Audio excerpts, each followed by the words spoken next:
Hello everyone, my self Manisha. और आज के इस वीडियो लेक्चर में हम चैप्टर 5 साउंड वेव का जो टॉपिक ले रहे हैं वो है principle of super position of wave, जो कि डिप्लोमा फर्स्ट ईयर सिलेबस में है।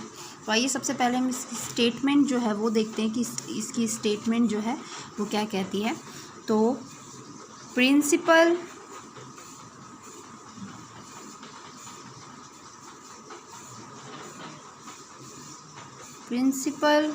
Of super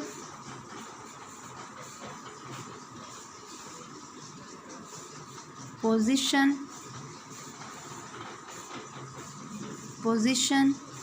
states that when two or more waves meet at a point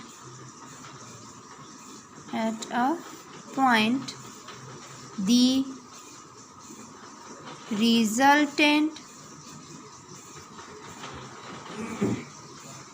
resultant wave has a displacement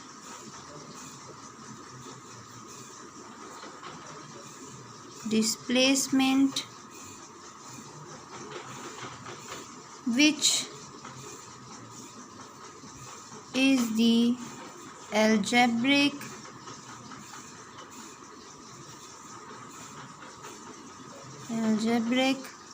sum of the displacement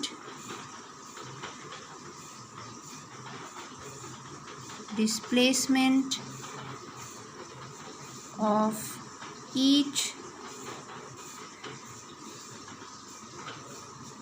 wave। Principle of superposition क्या कहता है?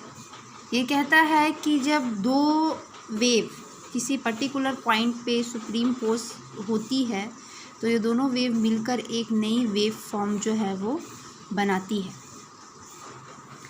तो इसको हम पहले जो ये हमारा एक डायग्राम है उसके थ्रू समझते हैं। तो ये इस डायग्राम के थ्रू हम समझते हैं इसको।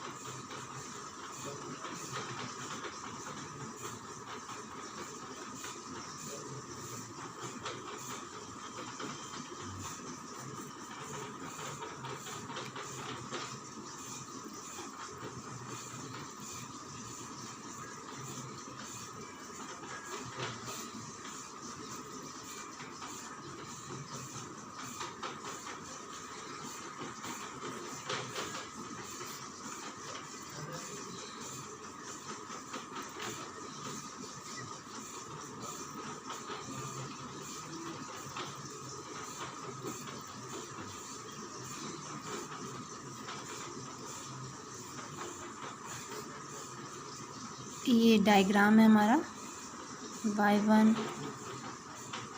y2 y3। यहाँ पे हम जो है मैक्सिमम एम्पलीट्यूड को जो है ये जो अपर साइड है ये हमारा जो मैक्सिमम एम्पलीट्यूड है इसको हम पॉजिटिव में लेते हैं। तो ये हमारा ए हो गया। जितने भी ये मैक्सिमम हमारे एम्पलीट्यूड है ये क्या है, ये हो गया।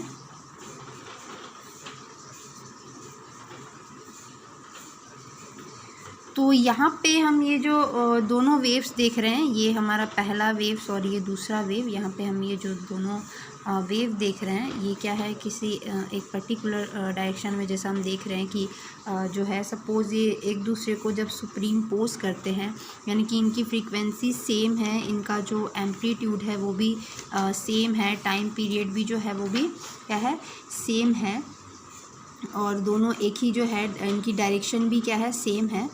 तो इस तरह से हम कह सकते हैं कि ये जो हमारा वेव हो गया, इसको हम कुछ इस तरह से डिनोट कर सकते हैं। जैसे ये हमारा जो y1 है, ये हमारा ये पॉजिटिव डायरेक्शन है, अपर साइड ये हमारा पॉजिटिव डायरेक्शन हो गया, ये पॉजिटिव डायरेक्शन हो गया।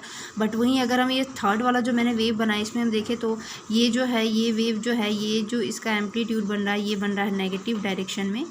ये जो है ये हो गया नेगेटिव डायरेक्शन, यहाँ जो वेव शुरू हो रहा है ये नेगेटिव डायरेक्शन। तो हम कह सकते हैं कि इस अकॉर्डिंग जो है y इज़ इक्वल्स टू, इसका जो इस वेव का जो इक्वेशन बनेगा, y is equals to y1 plus y2। और ये हमारा ये जो है इस तरफ ये जो पॉइंट है, ये जो वेव बन रहा है, ये हमारा जो है, ये है मैक्सिमम एम्पलीट्यूड इन नेगेटिव डायरेक्शन, ये हमारा maximum amplitude in positive direction. और इस तरह से अगर हम इस वेव की बात करें y1 और y2 की, तो हमारा जो इक्वेशन बना y is equals to y1 plus y2। और यहाँ पे अगर हम y2 और y3 की बात करें तो ये कुछ इस तरह से बनेगा, y is equals to y2 plus y2 plus y3। यहाँ पे जो हम अगर इन दोनों वेव्स की बात करें, तो जैसा मैंने अभी बताया कि इन दोनों वेव्स का जो एम्पलीट्यूड है वो सेम है, इनकी फ्रीक्वेंसी सेम है, इनका टाइम पीरियड सेम है। तो इनका जो एम्पलीट्यूड रहता है वो क्या रहता है, a प्लस ए। तो हम कह सकते हैं इनका जो एम्पलीट्यूड होगा a plus a is equals to 2a। हम कह सकते हैं अगर दोनों वेव्स की डायरेक्शन सेम है तब इनका जो एम्पलीट्यूड होता है, अगर दोनों वेव्स की जो डायरेक्शन सेम है तो इनका जो एम्पलीट्यूड होता है वो क्या होता है, ऐड होता है। और अगर नहीं है तो एम्पलीट्यूड क्या मिलता है, हमें ज़ीरो मिलता है। जैसा कि हम इस वाले वेव की, अगर हम इस थर्ड वाले वेव फॉर्म की बात करें, तो जब किसी पर्टिकुलर पॉइंट में दो वेव मिलती है तो उस वेव की जो रीफॉर्मेशन होती है और जो एडिशन होता है उसे हम principle of superposition of wave कहते हैं। यहाँ पे अगर जब दोनों वेव, अगर मैं एक और कंडीशन बता दूँ, अगर दोनों वेव जो है वो पर्टिकुलर एक डायरेक्शन में है, लेकिन जो है जैसे मैंने यहाँ पे अभी बात की, तो यहाँ पे जो ये वेव शुरू हो रहा है, ये इसका मैक्सिमम ये पॉजिटिव से शुरू हो रहा है, और यहाँ पे ये जो वेव है ये नेगेटिव से शुरू हो रहा है। तो काफ़ी डिफरेंस है इन दोनों में। तो इस तरह के कंडीशन में क्या होता है कि जो हमें एम्पलीट्यूड मिलता है वो मिलता है ज़ीरो। इस तरह का अगर जैसे कंडीशन हो तो हमें जो एम्पलीट्यूड मिलता है वो क्या मिलता है, वो मिलता है ज़ीरो। एक एम्पलीट्यूड जो हमें मिलेगा वो क्या मिलेगा, ज़ीरो मिलेगा। इसको हम कुछ यूँ भी समझ सकते हैं कि प्रिंसिपल ऑफ सुपरपोजिशन, जैसे ये तो एक बेसिक चीज़ थी जो मैंने इस डायग्राम के थ्रू समझाई।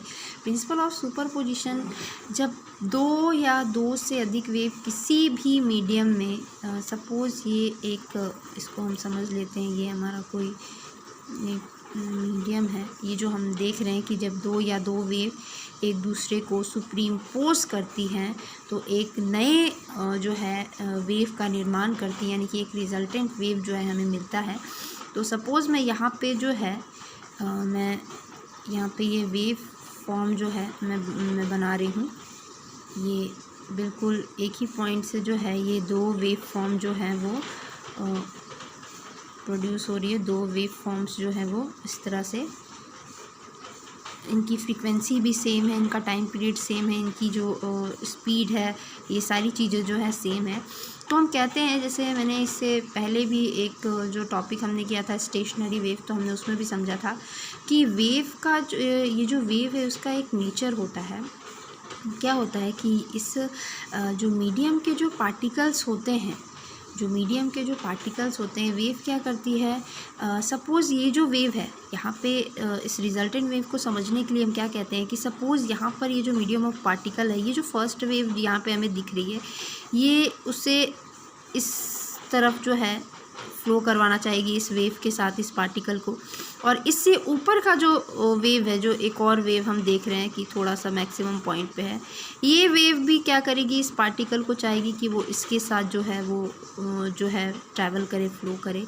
तो इस कंडीशन में क्या होता है, सपोज़ ये मैंने 2 वेव्स बनाई है। सपोज़ अगर मैं फॉर एग्ज़ाम्पल अगर मैं 3 वेव्स, 2 से ज़्यादा, अगर मैं वेव्स का भी एग्ज़ाम्पल अगर मैं लूँ कि 2 से ज़्यादा वेव जो हैं किसी मीडियम से जो है ट्रैवल कर रहे हैं, उस अकॉर्डिंग अब ये जो थर्ड जो वेव है, वे भी क्या चाहेगी कि ये जो मीडियम ऑफ पार्टिकल है, ये जो मीडियम ऑफ पार्टिकल्स हैं, ये इसके साथ जो है ट्रैवल करे, ये इसके साथ ट्रैवल करे। तो इस कंडीशन में क्या होता है कि इसकी जो इंटेंसिटी होती है वो इतनी बढ़ जाती है। इस कारण क्या होता है कि इंटेंसिटी इनकी इतनी बढ़ जाती है कि एक नया वेव फॉर्म जो है वो हमें देखने को, इस तरह से एक नया वेव फॉर्म हमें जो है देखने को मिलता है। तो इसी को हम कहते हैं प्रिंसिपल ऑफ सुपरपोजिशन। यानी कि जब किसी भी पर्टिकुलर पॉइंट में 2 वेव्स या 2 से ज़्यादा वेव्स मिलती है तो उस वेव की जो रिफॉर्मेशन होती है, या हम कह सकते हैं जो एडिशन होता है, उसे हम principle of superposition of wave कहते हैं। तो आई होप आप लोगों को principle of superposition of wave जो है समझ में आया होगा। तो इस वीडियो लेक्चर में इतना ही। Thank you.